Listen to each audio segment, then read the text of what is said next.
The birth of Vash the Stampede. Let's recap everything from Trigun Stampede, Season 1.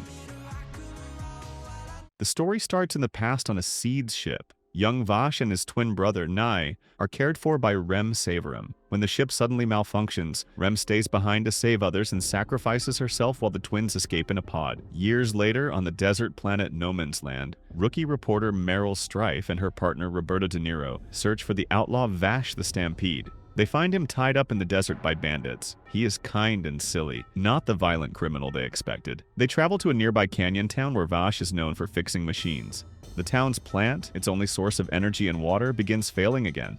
Vash goes to check it, but guards arrive to capture him. Roberto says it's cowardly to catch him unfairly, so they fight one-on-one. Their leader, Descartes, throws explosives toward the town. Out of bullets, Vash borrows a single shot and uses his mechanical arm and perfect aim to destroy the grenades safely in midair. Later, Vash reveals he has a twin brother, Millions Knives. A quick flashback shows young Vash witnessing Knives celebrate the destruction of their colony ship, confirming that Knives caused it. In the present, Vash, Meryl, and Roberto rest in the town of Jenora Rock. Suddenly, the townspeople, desperate for money to fix the plant, try to capture him. Vash refuses to fight and tries to escape, but is caught. Two violent bounty hunters, the Hard Punch Nebraskas, aim to capture Vash. When a child, Tonus, is in danger, Vash saves him and lures the hunters into the desert. They fail to catch him and return to steal the town's plant, forcing Vash to confront them again. In the fight, Vash easily dodges their attacks. When Govsef tries to save the plant and falls, Vash risks his own life to save him, convincing the townspeople to help instead of attack. Peace briefly returns and everyone gathers in the bar. As Vash prepares to leave, a swarm of small machines attacks, fusing to Govsef and causing a massive explosion. Right after Govsef's death, insect-like bombs attack the town. Vash, Meryl, and Roberto are threatened. Roberto identifies the attacker as E.G. the Mine.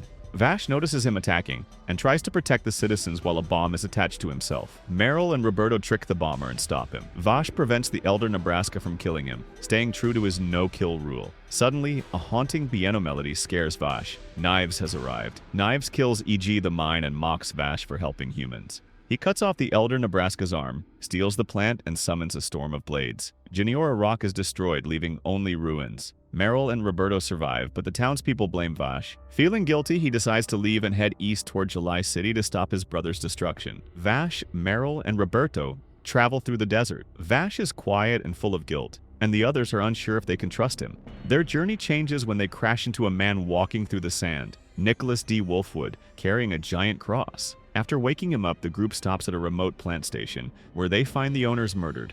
They search the place and find a scared boy, Zazie, hiding in a locker. Before they can leave, the ground breaks and a huge grand worm swallows them. The boy runs after a worm, and the group follows. They split up. Meryl finds the boy, but something attacks him. The three reunite and realize Meryl is missing. Roberto suspects Wolfwood of wanting to leave without searching, but Vash insists on finding them.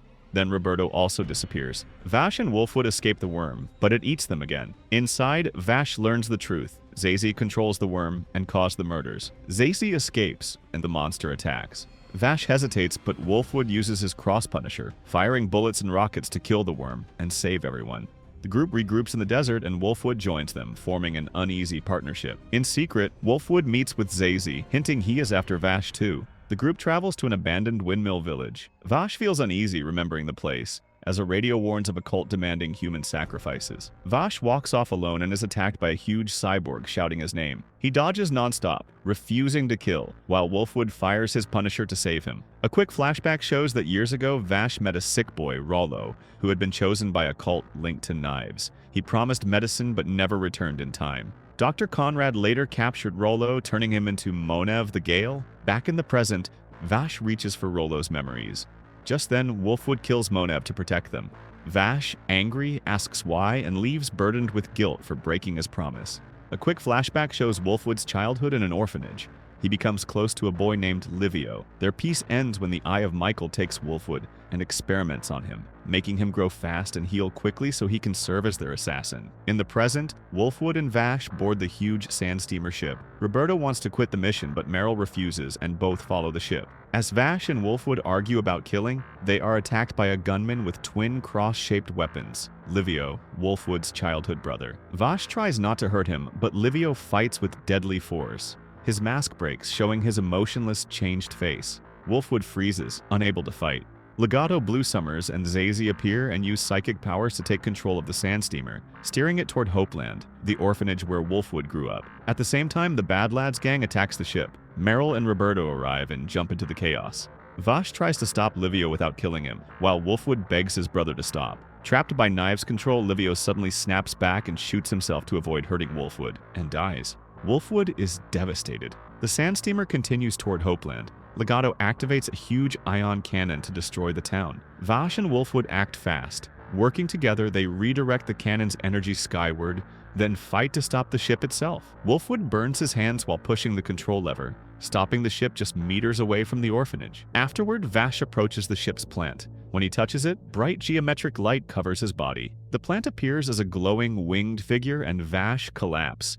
Meryl, Roberto, and Wolfwood watch in shock, realizing Vash is not fully human and has a deep connection to the plants. We see a quick flashback showing young Vash and Knives celebrating their first birthday on the Seeds fleet. Vash enjoys the moment, while Knives rejects acting human, starting their lifelong differences. After the crash on Gunsmoke, a guilt-filled Vash wanders the desert, thinking he caused the disaster by giving Knives the access codes. Near death, he is saved by survivors from Ship 3, led by Louita Leitner and Brad. When Ship 3's plant fails, he shows his ability to connect with and heal the plants, saving the community. Vash slowly earns their trust. Over the years, he quietly becomes a hero, fixing other plants and helping humanity survive. 5 years later, gets his iconic red coat. But Brad repairs the flight recorder and hears footage of Knives destroying the fleet.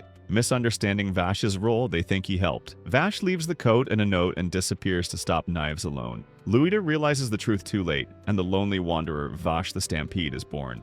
Young Knives plays piano alone. An alarm sounds. Knives and Dr. Conrad rush through a facility to see humans, forcing plants into a last run, killing them. Vash arrives. Knives rages, transforms his hands into blades, and massacres the humans, declaring himself Millions Knives. He asks Vash to join him to free the plants, but Vash refuses. Knives gives his iconic pistol to Vash. Louita arrives, and Knives tells him to shoot him, but he can't. Knives attacks Louita, and Vash stops him. Vash's left arm mutates into a black vortex, consuming everything nearby. Knives cuts it off and disappears. In the present, Vash wakes on Ship 3. Brad repairs his prosthetic arm. Louita explains that humans survived in cold sleep for over 150 years, maintaining the ship. She guides Meryl and the others through the Arboretum, a safe garden symbolizing hope. Danger strikes when Zazie, taking Meryl and Roberta on Knives' orders toward July City, a crashed plant carrier. Meryl questions whether the worms will side with humans or plants. Zazie answers that the worms don't side with anyone. Their talk is interrupted by Dr. Conrad. Vash and Wolfwood arrive in July City. Soldiers blame them for the stolen plants and the destruction of Jenora Rock. In the tower, Dr. Conrad shows his experiments creating plant-human hybrids, including Elendira the Crimson Nail. When Meryl protests, Elendira attacks, forcing them to flee. They are cornered, but Wolfwood arrives, allowing them to escape as Vash heads toward the tower. Roberto is fatally wounded protecting Meryl. Before dying, he gives Meryl his gun.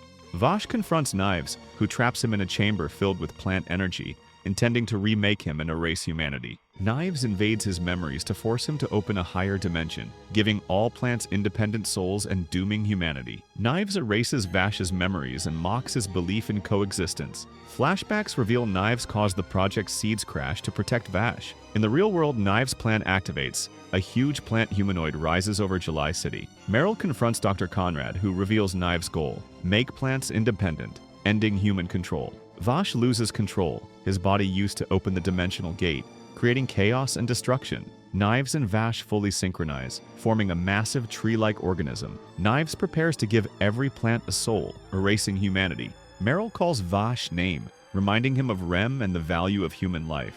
Vash awakens, absorbs the energy into a core cube, stopping the plant overgrowth, and emerges with renewed determination and a sharper, classic look. He then confronts Knives. He battles Knives mid-air as his angel arm manifests into a massive black wing-like weapon. Knives tries to appeal to their bond, but Vash remains steadfast, choosing humanity and compassion. Vash flies into space, channels the cube's energy into his gun, and fires it.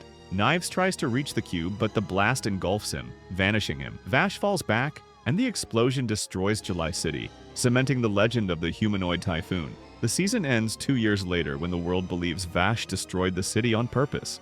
His bounty rises to $60 billion. Meryl becomes an insurance investigator with a new partner, Millie Thompson, and shows a mystery man named Eric's. If you want more recaps like this, don't forget to like, subscribe, and let me know what anime you want to see next.